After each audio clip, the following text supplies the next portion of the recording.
Great responses by our three candidates that are here this evening. Thank you very much for that, gentlemen. What we have time is for some general questions from the audience.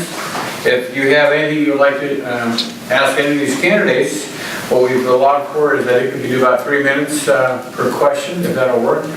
So, gentlemen up front, you got this is all three of you. Okay. I haven't paid a lot of attention. I've lived here 10 years.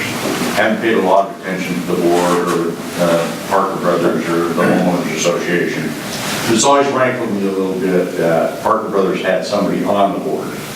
Now, I understand that for the first few years till a Homeowners Association gets up and running.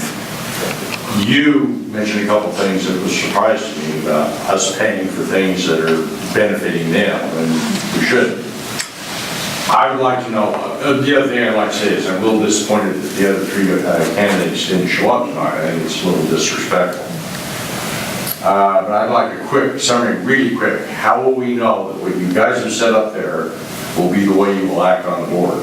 In other words, I've seen associations, I've seen elections, and they promise you the world, and then all of a sudden become part of the elite, the group, and you know, you're just left out. So if you could.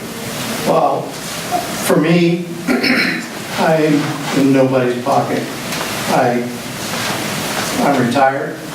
I owe no allegiance to anybody. And like I say, my integrity is what I am. And if I say something, I will stand behind it.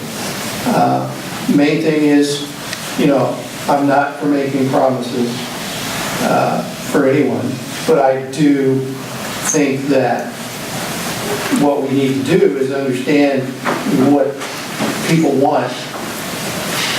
We don't have any preconceived ideas about what people want, but we do have some ideas about what's wrong with the association. And so for me, myself, it's your word. I'm not a politician, as you probably can tell. My integrity is the most important thing to me, and so I don't want to be a politician that does what you said. That's not in my game plan. No, please. Yeah, go ahead. Okay. You don't have any guarantee that any of us will go hard right on you. But I think what you do is you balance the information that you have with what you've seen, and you call people out when they don't. And it's woefully inadequate right now that one of the things I think we should do is we should be recording all these board meetings because people can't make it here. And if you saw some of the behavior of your directors at these board meetings, you'd be appalled. You demand that the situation be changed. You wouldn't allow the amount of discourtesy that some of these directors have shown owners is unspeakable. And those of you that have been to meetings know what I'm talking about. The slamming of the hands, the rolling of the eyes, the looking at the ceiling, it's unbelievable. It's like fourth grade. Here's what I would suggest though. I have been an advocate, a fierce advocate of increasing the committees that we have here. So if you found something that interested you about this community, security, public safety, events, architecture, finance, whatever, the more owners that are involved in the process, the more transparent it becomes, right? I was astounded at the board meeting when Director Getz moved one of my initiatives forward for Finance Committee to hear your general manager say to the board, we can't keep having too many of these committees because it's a real drain on staff. That's unbelievable to me. This staff exists to serve these owners. The more owners involved in the process, the better the process is.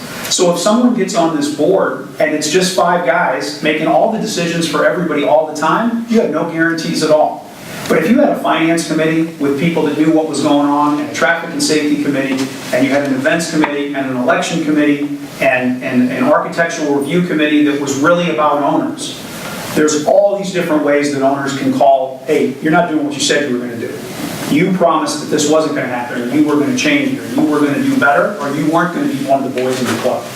I guess my only response on a personal level is, If you check out my website, if you've heard what I've had to say, if you've heard my name in the phone survey, you know I'm never going to be part of the club as it exists today.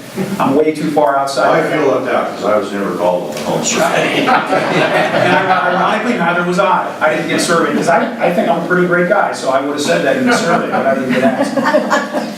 Holding people accountable for their conduct, holding this board accountable is what every owner should be doing. And if those meetings are on video and you're able to click on them at your convenience and you see somebody acting a fool or not acting the way they told you, you stand up and you tell them. That's not what you said.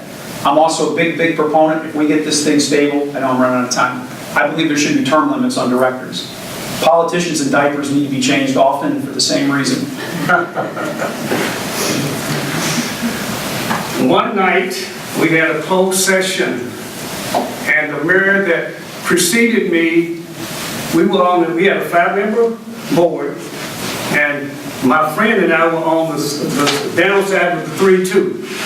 They had the 3, we had the 2. So he comes up to me afterwards and said, "Chuck, you're smart, you got a lot going on, but you can't count to 3. I never forgot that.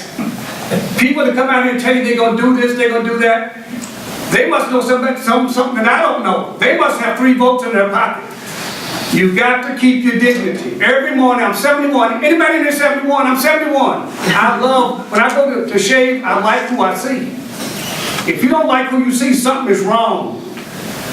We had a vote one night in Fairfield to put a heliport in at North Bay Hospital. I was the only one that voted for it. The other 4 voted against it. It was the right thing to do. The guy comes up and he said, "How do you feel? You were on the wrong side of the vote." I said, "I was on the right side of the vote." The next month, they came back and they switched their vote. I knew I was right. You gotta have dignity and heart, and you gotta do what you think is right. Nobody gets me but God. Got me? I know what's right. And to answer your question, absolutely. I'm gonna do what's right for you, because I'm coming and ask you, what do you think about this? Okay? Great, thank you very much. Another question from the audience?